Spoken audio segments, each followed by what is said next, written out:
Good morning. If you have your Bibles and want to be turning to Hebrews chapter 12, that's where we're going to start in just a few moments.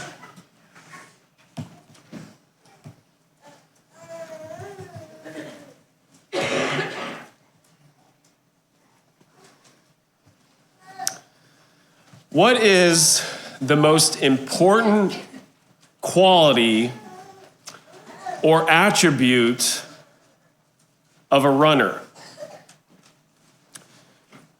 You might think about someone who is in good shape. They're physically fit. Most runners are like this, not like this. They've got good muscle tone, maybe long legs. You might think about some of the equipment that they need. They've got to wear the proper clothing, to have the right shoes. If your feet or ankles are bothering you, you might check what's underneath your feet. Maybe they need a watch to track their distance and their time. They need a training plan. They need a coach, a team, a support system, somebody to run with them on those long training runs. But if you ask me, the most important quality or attribute of a runner, it is the idea of endurance. The ability to keep going, to not quit. When there's some type of stress or adversity, or when difficulty comes, runners have to tap into that endurance. They have to keep pressing on. This year at Broadmoor, our theme has been Run the Race from Hebrews chapter 12. And I'd like to spend a few minutes this morning thinking about what it means to run the race with endurance. To stay on the course until the very end.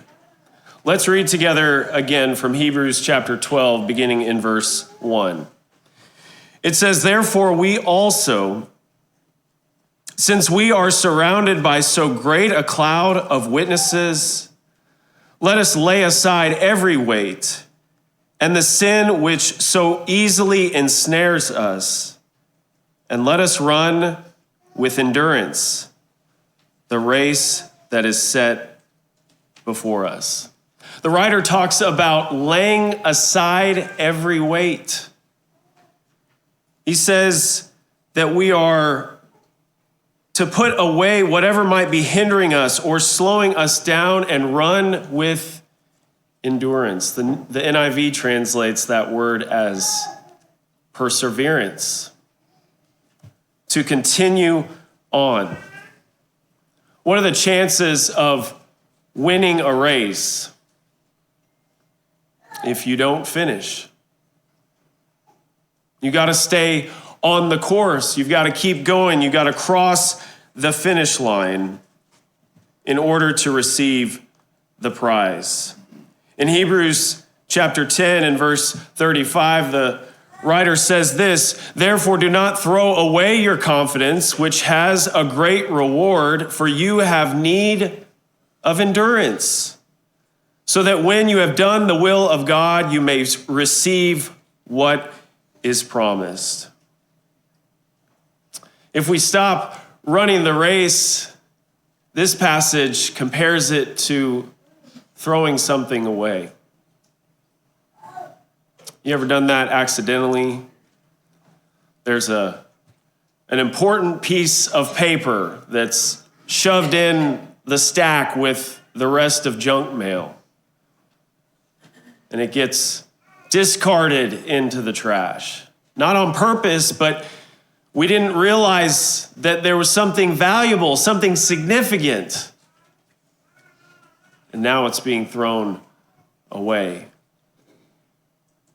The writer of Hebrews says Don't lose sight of what's most important in your life. Continue to hold on to that endurance so that you can receive what is promised. The early Christians who are reading the letter of Hebrews would have faced and were facing intense persecution. Not just name calling or people belittling them, but physical harm for their faith. And that would have brought about some significant challenges to the community of Christians. And the writer doesn't try to sugarcoat it or pretend like it's not there, but he says you need to press on, to keep going. Don't throw away your confidence. And he reminds them that there's a blessing that's tied to this. There's a reward. He says, when you've done the will of God, you may receive what is promised. When you go to college, you get there your freshman year and you're trying to decide what you're going to study, what you're going to major in. And when you pick a degree program, you'll often sit down with a counselor and they'll lay out what's required in order to obtain that degree. They'll show you the courses that you have to take, not something that you can do in a single semester or even in a year, but over the course of 4, maybe 5 or 6 years, you're going to take 120 hours so that you can receive that degree. Well, it all sounds great, and you start in on your studies, but then you soon find out that this is not going to be just a quick thing. Hours of classes and tests, projects, papers, presentations. And what is in the back of your mind when you're going through that? You're not doing it perfectly. You don't make 100 on every exam that you take, but you don't quit. You don't unenroll or leave the program because you know that if you continue on, there's something at the end of that is valuable, that is worth all of the effort. You may have never been to college. You may not have a degree. But what God offers us in Christ is far more valuable than any bachelor's or master's. And that prize is worth continuing on, to continue to pursue, so that we can receive the blessing that he's offered us. We find this encouragement in the book of Revelation. As the Lord is speaking to the churches, there's a phrase that's repeated over and over again. He who overcomes. In Revelation chapter 2 and verse 7, it says, he who has an ear, let him hear what the Spirit says to the churches. To him who overcomes, I will give to eat from the tree of life, which is in the midst of the paradise of God. To him who overcomes, to him who conquers, who is victorious. And then there's a blessing that's associated with that. He says, to all 7 churches, it's repeated, he will not be hurt by the second death. He will rule over the nations. He's going to make him a pillar in the temple of his God. He's going to sit on a throne. He will be clothed in white garments. But the message to the Christians at the 7 churches was, whatever you're facing right now, don't allow it to cause you to quit. God's blessings are far greater than anything we might face or have to overcome in this life. So why do we need endurance in the Christian race? Well, first of all, because this is a lifelong journey. In Matthew chapter 24 and verse 13, Jesus said, "But the one who endures to the end will be saved." Jesus knew that his disciples, his followers, were going to face persecution. And he's trying to mentally prepare them for what's about to come. And he says that their endurance needs to last till when? Till the very end. They needed to remain faithful to the cause until the Lord brought them deliverance. This is a race that we're running. And this race is a lifelong endeavor. When people enlist for the army, they sign a contract, a commitment. Zach could tell us more about this, but typically 2 to 6 years. And at the end of that term, they can return to being a regular civilian, or they can sign another contract. Some will stay in for as long as 20 years until they retire. But when that contract ends, the soldier is no longer responsible to the United States Army. They don't have to follow the commands, the orders, the deployment schedule. They're free to leave. But that's not how it works for soldiers of Christ. When we make a commitment to the Lord, we're signing a lifetime contract.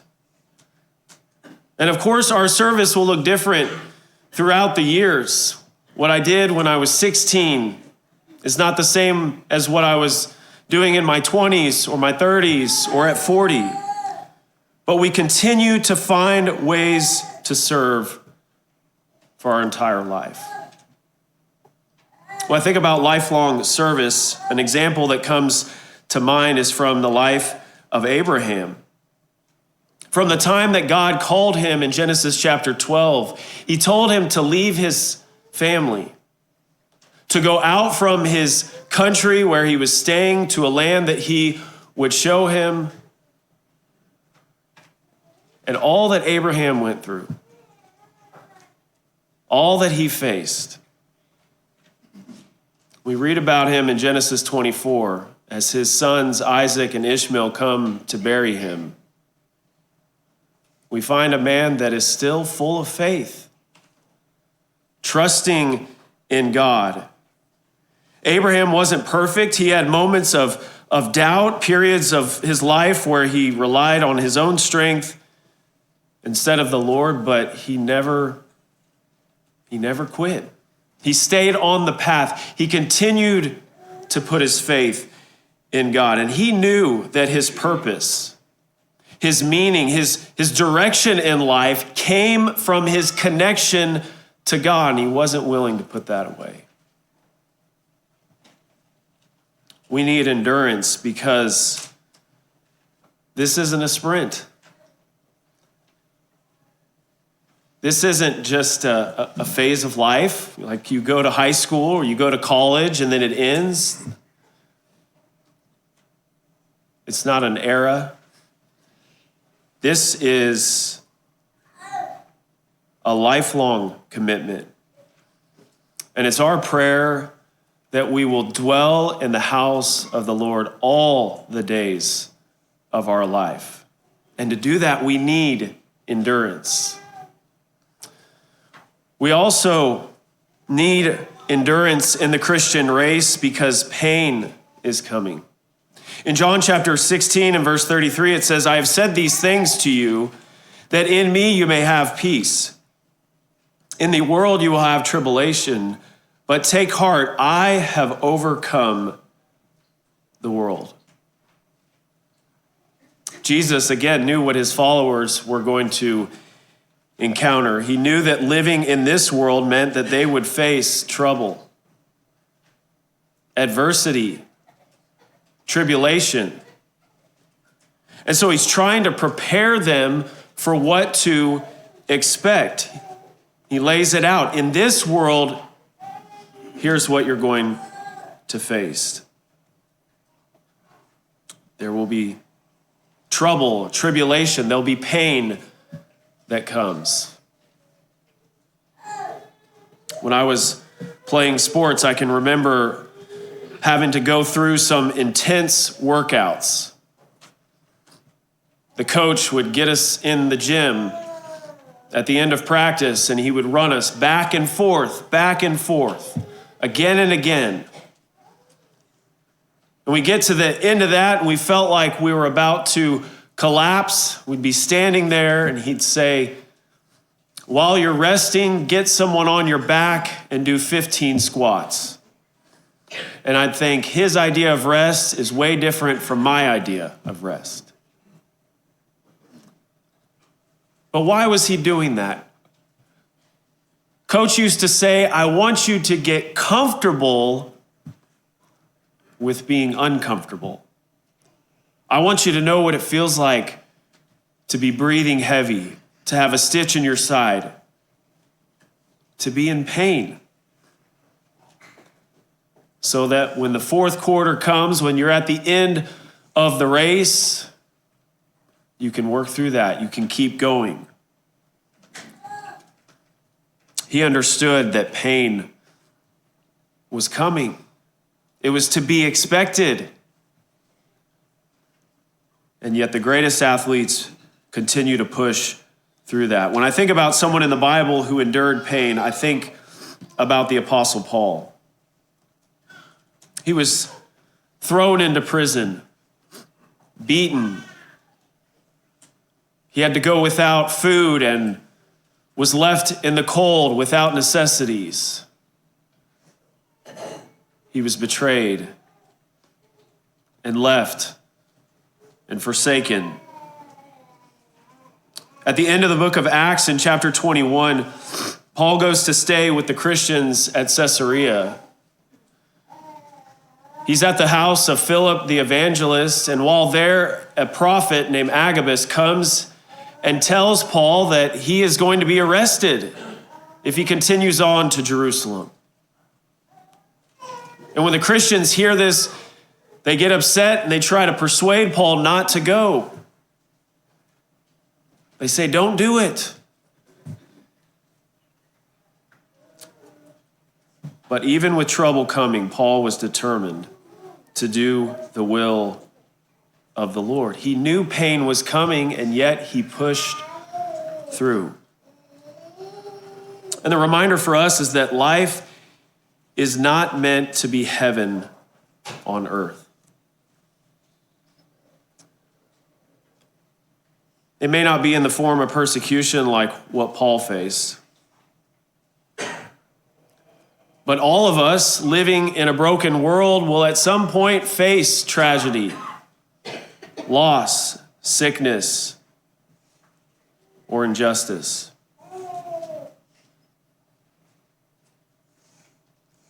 And when the realities of living in a broken world come to our doorstep, what will the response be?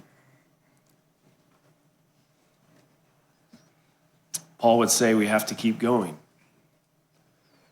We have to keep running the race with endurance. Why does the Christian race require endurance? Because the end is in sight. The end is in sight. In Ecclesiastes chapter 6 and verse 12, it says, "For who knows what is good for man while he lives the few days of his vain life, which he passes like a shadow? For who can tell man what will be after him under the sun?" The writer says that life is just a few days. He compares it to a shadow. In the book of James, he talks about how life is just a vapor that appears for a little while and then vanishes away. It's sometimes hard to see this when we're young. but our lives won't last forever. The struggles, the temptations, the difficulties that we're facing, those eventually will come to an end. Our life is short. The years fly by. We shouldn't lose sight of the fact that the end is in sight. I can't help but think about the life of Joseph and all of the difficulties that he went through. Betrayed by his brothers, sold into Egypt, sent into prison after being lied about. And after looking back on his life in Genesis chapter 50 and verse 20, Joseph says to his brothers that they meant evil against him. But Joseph understood that God was using that for good. He was using it for his purposes. At the end of his life, Joseph tells his brothers that one day God is going to bring them out of this land. Joseph could see the end. He knew that their time in Egypt was temporary. He could see past the present. He knew that the end was in sight. A few years ago, one of my kids was taking a swim test. It's where you have to jump in and swim from one side of the pool to the other without stopping. It's one of the few tests in life where mom and dad are allowed to stand there and watch and cheer while it's going on. She started out really strong. She made it over halfway. She was kicking those overhand strokes, but then the fatigue set in. Started slowing down. We were yelling and shouting, but about 15 feet from the end, she reached over and grabbed the side of the wall. She didn't know how close she was. She didn't realize that the end, the goal, it was right there. We are here for just a short time. We're facing adversity. Sometimes it feels like this is going to last forever. This is my life. But we need endurance because the end is in sight. And God is causing all things to work together for good to those that love him. Finally, we need to run the race with endurance by looking to Jesus, keeping our eyes focused on Jesus. In Hebrews chapter 12 and verse 2, it says, looking to Jesus, the founder and perfecter of our faith, who for the joy that was set before him endured the cross, despising the shame, and is seated at the right hand of the throne of God. The writer encourages us to look to Jesus, to keep our eyes fixed on the one who came and perfectly followed God, who was obedient to God in every sense.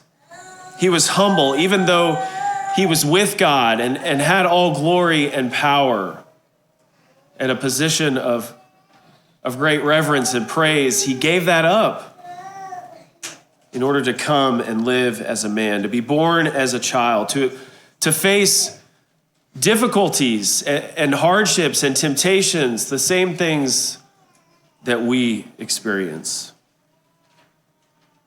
It wasn't that Jesus just came and lived life on earth. That in itself would have been amazing. But he came to serve, to teach, to minister. And by being in that position, it caused him to be rejected and hated by those who didn't receive him. They demanded that he be crucified and executed. And this verse says that he despised the shame of the cross.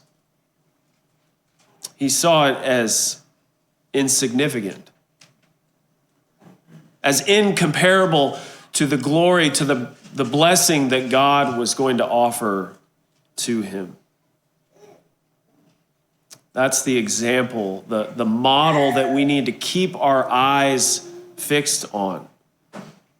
Looking to Jesus and running with endurance. There was one year that my family went camping in the mountains. And we were getting the tent set up next to a little stream, a beautiful place that we had found. And my older brother was explaining to me that if I went on a hike or I was on one of the trails and I got lost, all I needed to do was to find the water, and that would lead me back to camp.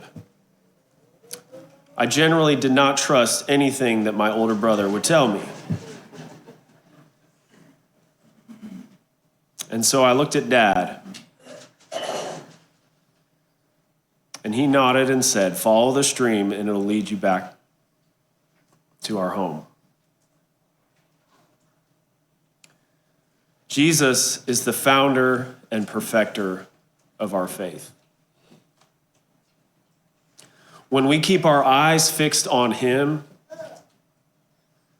it keeps everything in perspective. We might get lost on the trail. We might lose our way for a time, but when we come back to the one who loves us, God is willing and ready to receive us. Colossians chapter 3 and verse 1 says to set your minds on things above where Christ is, seated at the right hand of God. Remember Jesus, follow his example, and run the race with endurance. We're going to close this morning with an invitation song. If there's something that we can do to encourage you in your walk with Christ, your connection and relationship with God, why not use this opportunity today as together we stand and sing?